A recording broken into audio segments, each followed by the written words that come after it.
I want to go back to how you can control a card. So a selection is put back in the deck. How do you get it to the top or the bottom? Now, one thing that I also like to do is, let's say that this card was their card, the Jack of Hearts, and let's say it was put here. You dribble the cards above it, which leaves it at the break. When I do this cut, it's no longer at the bottom now, it's now at the top. And I can show, I say, look, your card was mixed somewhere in the deck, and now I'm gonna pull the top card off and I'm gonna shuffle it, bringing it to the bottom. And now we're ready for the slop shuffle trick, where we're gonna mix all the cards up into down, and we're good to go. So maybe why don't you go through and explain, because I love the fan one. I know it's advanced. Oh, yeah, that's a good question to ask. The fan force is such a great use. And by the way, I do it where you kick it back, which I'll teach you, but you don't need to know the kickback. You can also just do that, correct? Yeah, so you can learn to just do this, where you pull the cards out with one finger, and by holding the pressure with the two fingers underneath and the thumb, you can just push it back like this. So once you do that, so they're holding... Let's start with handling. How do you... So in order to learn this, I like to hold the deck of cards lined up with my two fingers, my forefinger and my middle finger, and the thumb goes in the back. And you should be able to hold the deck firmly like this. So it's between the thumb and these two fingers, but really between this and the thumb. So now I grab the deck, or you can just use your finger and spin them around, which is enough that it keeps the deck really neat. I have them take a card out. You don't want to drop the cards when they do this, so be ready to catch it. Be ready to catch it. And then you do it again. Now, once they do that, I put the cards back, and now I have to do it again. So I say, show everybody. In that moment, I reset this. And now when they put it back inside, because of the pressure, and you can push it in, it's leaving it different than all the others. So when I come back like this, the one card that's coming out right here is their card. That's great. And now, once it's in this position, I can decide if I want it at the bottom of the deck or at the top. So if I want it at the bottom of the deck, I would grab it from the underside, and now I would just do a double undercut to control it to the bottom. And if I want that card to go to the top,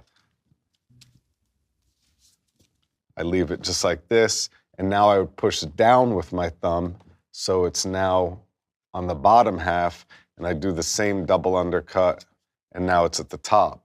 And it's nice. I like it when it goes to the top, because I like showing the deck, and then I would even say, it's not at the bottom, and I'd say it's not at the top, but really it is at the top. So it's just something I like to do, so it seems like I have no idea where the card is. I say it's not at the bottom, then I do a double lift. I say, look, it's also not at the top, and now it is at the top. It's right here. So as I shuffle, I pull the top card like this.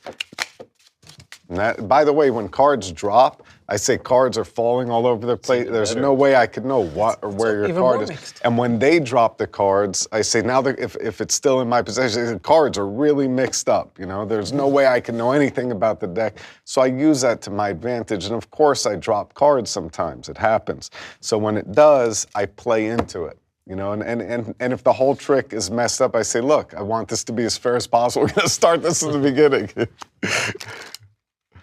But anyway, so once again, if the card that's taken out of the fan, now I do the exact same fan spread. When they put the card inside, and usually I push it in more, or they'll push it in more, and now you can just turn like this, and it just actually just places a card down jogged, which is, you're ready to control it, and it feels really fair because they feel like they push it in. And if I want the card to go to the top, I would push down with my thumb, leaving the break behind, and do a double undercut like this. Or if I wanted that card to be at the bottom, I would do, so it's here, same exact position. I would pick up underneath it like that, and now I would do the double undercut this way, so you can have it controlled to either position. I want to talk about the double undercut is a very common move. We all use it. It's like second nature, this thing that David was showing of cutting 2 packets to cut to the top. But just to point out, you can also do a single. It's not as effective. We're so used to doing the double, but that's a good point. If you get that in-jogged card there, through the fan force, and it's there. You can also, I'll bring it to the bottom. I'll lift up. You can just cut to the table, a straight cut, which is a common thing in card games. And now the card that you want is on the bottom. So you don't always have to do a double undercut. It could be even more direct, and that seems natural. Again, it's the circumstances and what you want to do. And I would say I'm going to cut the deck, so planting the language in that they know. So I'm going to give the deck a cut and complete the cut. So in their minds, they're associating that with that's changing the order of the deck that you don't know. Yep, that's right. And if I love complicating life because it's my job. So if you do have the break and you're controlling it to the bottom, you could do the one cut and then just keep going because it doesn't matter. That's great. So now you achieve the chaos feel. So can you explain that again? That's sure. Really so great. Exactly what Steve just said. So the card, let's say you with the fan, whatever it is, you push it. You lift it so you get the break underneath the selection. And then what Steve says is just to do one cut. And now it's on the bottom at the table. It's on the bottom, so the rest don't matter. So now you can just keep going. Wow, and make it even look messy. Yes, that's great. That's really great. Yeah, that's really good. But can I take us back in time? Please. Remember we said that the key card is a strong principle, and it's going to show up again and again. So we forget that a key card could be a card control, and I'll show you what I mean. Mm-hmm. So take any card.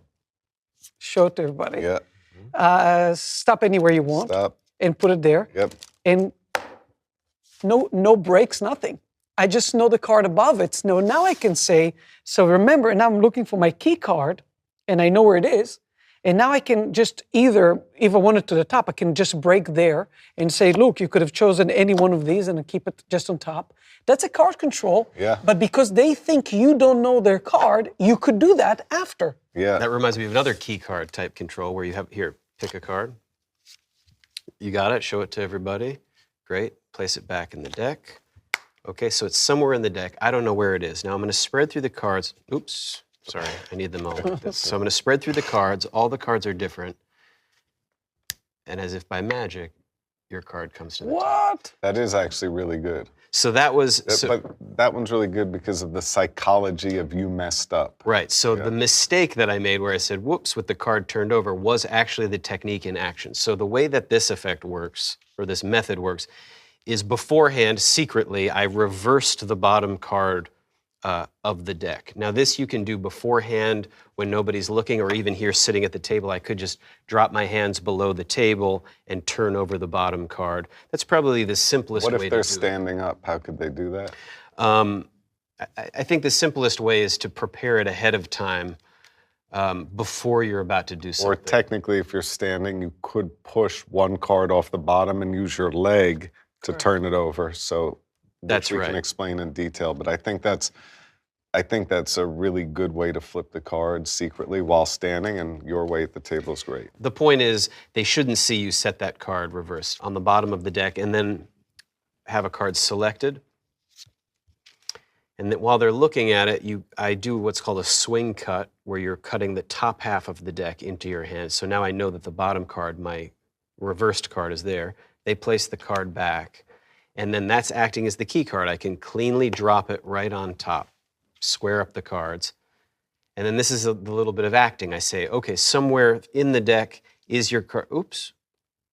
And I pretend for a moment, oh, that's not supposed to be there. And they just need to remember that this is the selected card, which now needs to go to the top. That's right. So the selected card is directly below the face-up card. So this is actually really clever. I take all the face-up cards above the reversed card, turn them back towards me, very similar to the slop shuffle control. I slide those under, I push that reversed card onto the face of those cards to make it go in the correct order. And then when I turn all of these back over, I just put them on the bottom of the deck, and that automatically brings their selected card controlled to the top of the deck. And that move is called the whoops control, or the oops control, which was invented by U.F. Grant and was published in 1938 in a great book called Greater Magic. Awesome. Very important book, almost 100 years now, and super relevant to this day. You know, it's funny because every time I see a move or something, I always think, what else? Because he has a reverse card. What else could it be? And I think it's a nice approach to always question. You see something, what else could it be, or how else can I do it? What if you did this? Because every deck of cards comes with 2 advertisement cards. Not every deck, but lots of Almost, decks. correct? So this card, for example, it doesn't have a back.